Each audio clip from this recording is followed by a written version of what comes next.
मुल्क के छोटे बड़े शहरों की तरह लाड़काना में भी जश्न आज़ादी मिली जोश जज्बे के साथ मनाने के लिए तैयारियां जारी हैं। लाड़काना शहर भर में मुख्तलिफ चौक चौराहों पर स्टॉल सजाए गए हैं, जहां सब्ज हिलाली परचम, झंडियां, स्टिकर, बैनर, टी शर्ट की खरीदारी के लिए शहरी जाती दिलचस्पी ले रहे हैं। पाकिस्तान जिंदाबाद 14 अगस्त जो है हमारे लिए ईद की तरह है और ईद की तरह ही हम मनाते हैं और अपने घरों में चरागाह करते हैं और हम अपने घरों में झंडियां लगाते हैं और बच्चों में मिठाइयाँ तकसीम करते हैं और हम ये भी कहते हैं कि पाकिस्तान जिंदाबाद का नारा हर जगह पे गूंज रहा है। बहुत अच्छी चल रही है और ये तैयारी बहुत ज़ोरों शोर से चल रही है और ये 14 अगस्त हम ज़ोरों से मनाते हैं और जो लोग निकलते हैं बाहर वो भी सामान खरीदारी बहुत ज़ोरों से करते हैं और बहुत खुशी से मनाते हैं। 14 अगस्त की तैयारी के बारे में कहेंगे कि लोग बहुत गौर और शोर से सामान खरीदारी कर रहे हैं। 14 अगस्त के जो सामान है वो बहुत तेज़ी से चल रहा है। जश्न आज़ादी के लिए हर साल जी आने साल भी इंशाल्लाह धूमधाम से मनाएंगे।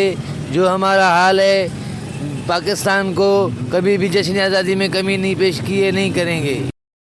शहरियों का कहना है कि 14 अगस्त को जश्न आज़ादी हम ईद की त्यौहार की तरह मनाएंगे। गली महलों को सब्ज हिलाली परचम और झंडियों से सजाया जाएगा, जबकि सरकारी और निजी इमारतों को बरकी कमकमों और झंडों से सजाया जाएगा। शहरियों का मजीद कहना था कि जश्न आज़ादी की दिन शहर भर से रैलियां निकाली जाएंगी। कैमरामैन शहरियार रोडो के साथ निसार लोहर, वश टीवी न्यूज़, लाड़काना।